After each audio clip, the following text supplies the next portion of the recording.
각 파형에 따른 각 파형의 실효값, 그 다음에 평균값 알아보도록 하겠습니다. 먼저 이제 그래프를 그려보면요. 교류의 그래프를 그려보면 자, 이런 식으로 하고 여기 이제 사인파 곡선이 있죠. 그리고 이제 y축이 i라고 볼 수 있고요. 여기는 파이가 될 테고 여기는 2파이가 되겠죠. 2파이는 t하고 같죠. 한 주기 t하고 같았었죠. 이거를 이제 실효값을 i를 나타내 보면요. 자, i 실효값입니다. 기억하고 계시겠죠?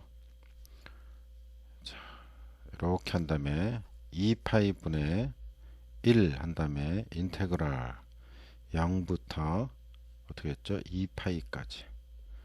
그 다음에 im의 제곱 사인 제곱 세타 d 세타 이렇게 됐었고요. 여기다 이제 루트를 씌웠죠. 이렇게 루트를 씌웠던 걸 기억을 하실 겁니다. 요게 이제 실효값이었고 그 값을 계산하면 얼마가 나왔냐? 루트 2분의 im이 나왔죠. 그래서 여기서 이제 이걸 다시 쓰면은 루트 2분의 1하고 똑같죠. 루트는 2분의 1 곱하기 im이죠.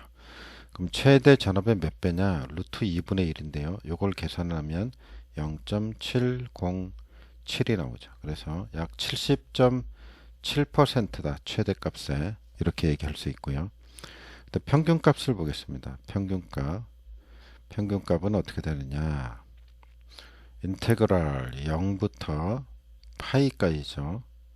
i m에 사인에 그 다음에 세타 d 세타가 되겠죠. 그리고 앞에 붙는 게 이제 파이분의 1이 붙겠죠. 파이분의 1이 붙습니다. 그래서 이걸 정리하면 어떻게 나왔었죠? 우리가 이거는 파이분의 2배의 im이 나왔죠. 그래서 이걸 이제 파이분의 2를 계산을 하면 요거를 계산을 하면 얼마 나오는 거죠? 0.637이 나옵니다. 0.637. 최대값의 63.7%가 된다. 이렇게 볼 수 있습니다. 위에서 여기 in 값 있죠? 여기는 순식값 표현은 위하고 비교하면 위에는 제곱이 붙었습니다. 이렇게 제곱이. 아래는 제곱이 안 붙은 걸 알 수 있죠. 그리고 위에는 루트가 붙었습니다. 이렇게 제곱근이 붙었죠. 그런 사항을 좀 잘 숙지를 하시고 보시면 좋을 것 같습니다. 자, 그 다음에 이제 정리한 걸로 넘어가 볼까요? 여기서 좀 설명을 추가하자면 이미 다 드렸던 말씀이지만 여기 아래쪽에 여기가 파이분의 1이 돼 있죠.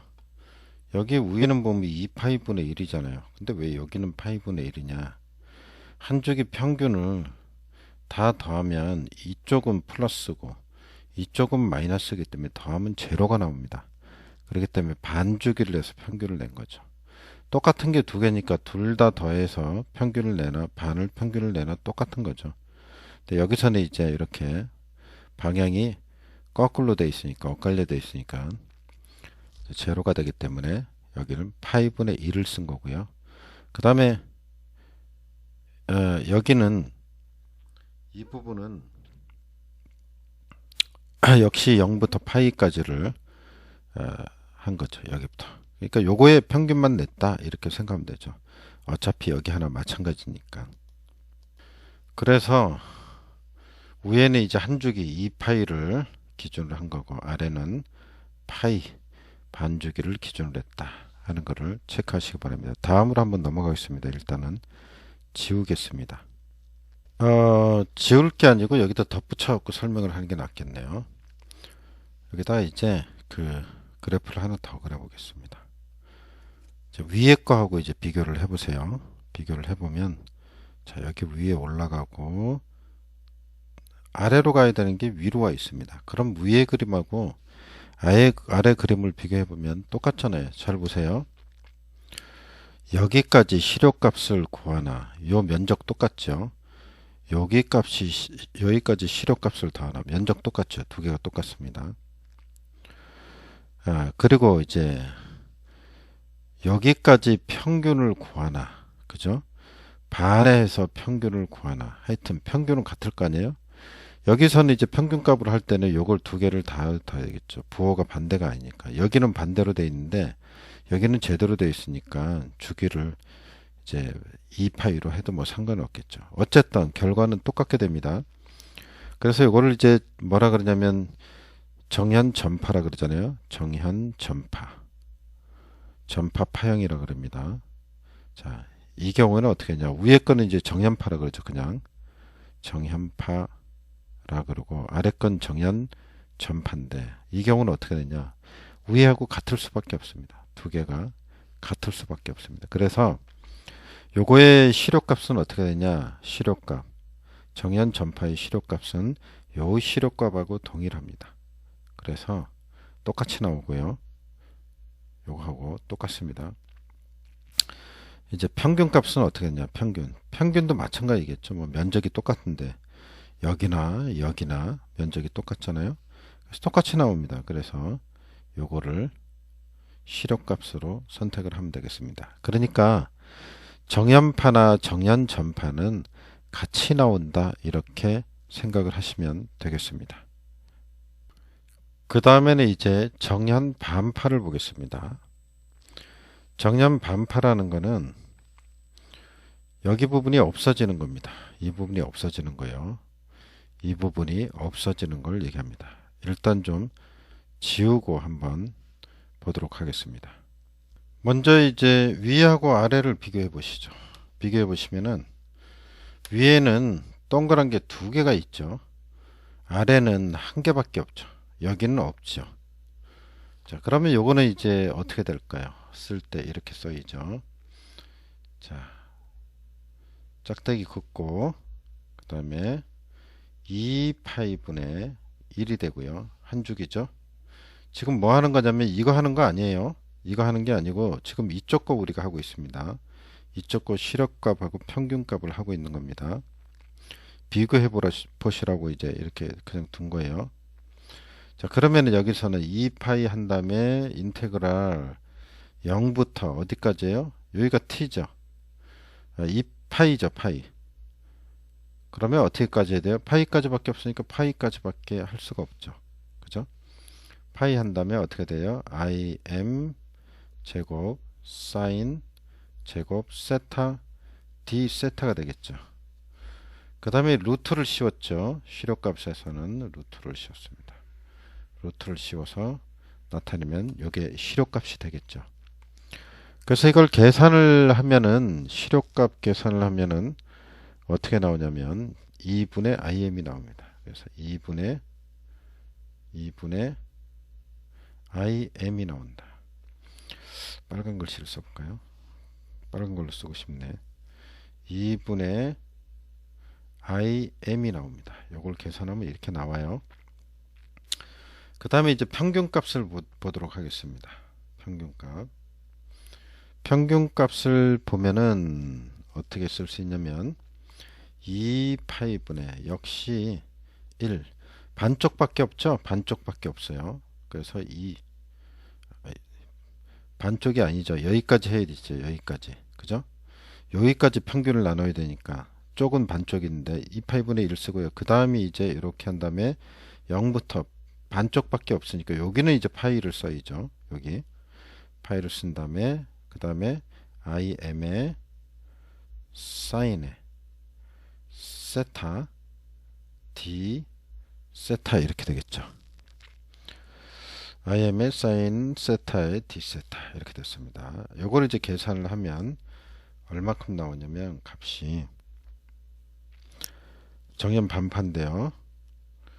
평균값이니까 파이분의 im이 나옵니다. 파이분의 im이 나와요. 그러니까 여기서 보면 여기는 2파이고 여기는 파이죠. 그게 무슨 뜻이냐면 구간은 여기밖에 없죠. 여기밖에 없어요. 요걸 나타낸 게 요겁니다. 0부터 파이까지. 그죠? 이 부분이 제로 지점인 건 아시죠? 여기가 제로 지점이에요. 시간이 이쪽으로 흘러가잖아요. 그죠? 그 다음에 이제 2파이분의 1은 뭐냐? 실제로 나타내는 거는 한 주기의 평균이기 때문에 여기가 2파이잖아요. 2파이. 그죠? 그래서 2파이를 써준 겁니다. 그래서 이제 결론적으로 이제 이런 결과가 도출되어서 나온 거를 우리가 확인을 할 수 있습니다. 이렇게. 그래서 이거는 꼭 이제 기억을 해야 되는 거죠. 기억을 해야 되는 겁니다. 요거하고 요거. 자, 그 다음으로 한번 가볼까요?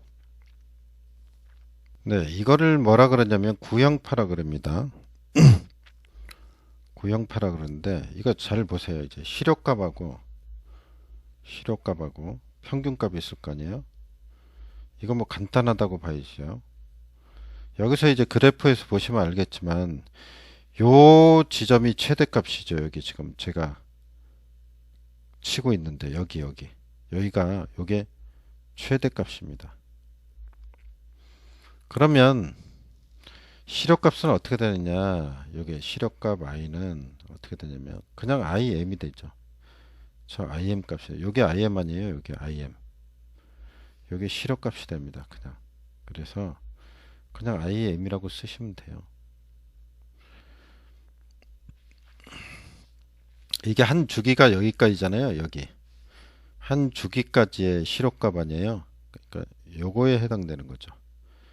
요거에 해당되는데 사실은 양쪽이 똑같잖아요. 여기나 똑같죠. 뒤집어져 있게 하지. 면적은 똑같잖아요. 자, 그래서 요걸 뒤집어서 위로 만약에 붙였다고 생각하면 요 최대값 위치가 똑같은 거죠. 그죠? 직류화 시킨 값을 얘기하는 거니까 저 높이가 같을 수밖에 없습니다. 그 다음 평균값 i는 어떻게 되겠는가 하는 건데 평균값 i도 뭐예요? 최대값이겠죠. im이 되겠죠. 이거 평균 내봐야 그죠? 요거하고 둘이 합치면은 사각형이 똑같잖아요. 그럼 위에다가 올려다 붙이면 이제 이런 사각형이 생길 거 아니에요? 그죠? 그럼 평균 내봐야 뭐 직사각형인데 똑같죠. 그래서 이거 역시 im이 된다. 그래서 이거는 간단하게 이렇게 볼 수가 있고요. 계산 과정은 생략하고 여기 이제 시료값부터 보겠습니다. 시료값은 어떻게 나타내냐면 우리가 루트 2분의 im으로 나타낼 수 있습니다. 루트 2분의 im으로 볼 수가 있습니다. 그 다음에 이제 평균값은 어떻게 되냐? i는 2분의 im이 되겠습니다. 2분의 im이 되겠습니다. 노란색으로 써보겠습니다. 루트 2분의 im 최대값 나누기 루트 2 요거는 2분의 im 나누기 2 이렇게 되죠. 뭐 평균값은 생각해 보면 되는 거고 자 요거만 좀 조심해서 요거만 좀 조심해서 기억을 해 주시기 바랍니다. 나머지 다 기억해야 되겠지만 요거 유념하시라는 겁니다. 과정을 생략했기 때문에 위에서는 보면 네모가 두 개 있었는데 여기는 하나만 있잖아요. 그러니까 뭐 위하고는 달라지겠죠. 여기 값은. 그래서 조금 다르다 하는 거고 평균은 뭐 그대로 여기 있는 평균 여기 있는 것도 평균 이렇게 금방 이해가 갈 테고요. 여기는 왜 2로 나눴는지 알죠? 그죠? 두 개니까. 그래서 여기하고 여기를 나눴다. 구간이 두 개니까. 자, 이렇게 정리를 해봤고요. 그 다음에 이제 삼각파하고 톱니파가 있습니다. 삼각파, 톱니파가 있다. 이거를 이제 그림으로 그려보면 삼각파를 그려보겠습니다. 삼각파는 이렇게 해가지고 삼각형을 그리면 되죠. 이렇게 삼각형. 제대로 그려졌나 모르겠네. 네, 여기가 주기 T고 톱니파를 보겠습니다. 톱니파를 보면 톱니처럼 생겼겠죠. 이렇게 갖고 쫙 그다음에 쭉 내려가고 쫙 한 다음에 쭉 내려가고 쫙 한 다음에 톱니발처럼 생겼죠. 그래서 톱니파입니다. 요거는 이제 톱니파. 두 개는 특징이 시료값하고 평균값을 같이 씁니다. 두 개가 공통으로. 그래서 시료값, 평균값을 보겠습니다. 시료값 I, 평균값 I. 요거는 어떻게 될까요? 하는 겁니다. 이건 이제 시료전류는 시료값은 어떻게 하면 루트 3분의 IM이 됩니다. 루트 3분의 IM이 된다. 그리고 이제 평균 전류는 2분의 IM이 됩니다. 2분의 IM이 된다. 자, 여기까지 해서 이제 각 파형에 따른 시력값과 평균값을 정리를 해봤습니다. 여기에 나온 거를 이제 그 표로 잠깐 정리를 하고 마무리하겠습니다. 정현파가 있었죠. 정현파가 있고 정현반파가 있었습니다. 정현반파가 있었고 그 다음에 구형파가 있었고 구형파, 구형반파, 그 다음에 삼각파, 톱니파 있죠. 삼각파, 톱니파는 같다 그랬잖아요. 톱니파. 자, 이렇게 정리해보면 정연파는 얼마였죠? 시료값이. 시료. 여기다 평균이라고 써보겠습니다. 같이 한번 기억해 보세요. 정연파는 IM의 루트 2로 나눴었고 평균은 2배의 IM의 나누기 파이였죠. 정현 반파는 어떻게 되냐면 IM을 나누기 2 요거였고요. 자, 여기는 IM의 그죠? 평균은 2개로 나눠졌죠. 그래서 파이. 여기서 여기 갈 때는 2로 나누면 되죠. 근데 구형파는 똑같았었죠. IM이었고요. 구형 반파는 IM의 나누기 루트 2였습니다. 그리고 요거는 IM의 평균값은 나누기 2. 삼각파 톱니파는 IM의 나누기 루트 3이었고 요거는 IM의 나누기 2였습니다. 이렇게 해서 한번 총 정리를 해봤는데요. 요 마지막으로 나온 거, 마지막 이제 결론이죠. 요거 결론. 요거만 잘 머릿속에 집어넣으면 좋겠습니다. 시험을 봐야 되니까 이거를 이제 집중적으로 기억을 해야 되겠죠. 그리고 이제 풀이 과정은 정연파하고 정연반파, 구형파 정도까지만 좀 개념을 이해하고 계시면 되겠습니다. 지금까지 총 정리를 해봤습니다. 수고하셨습니다.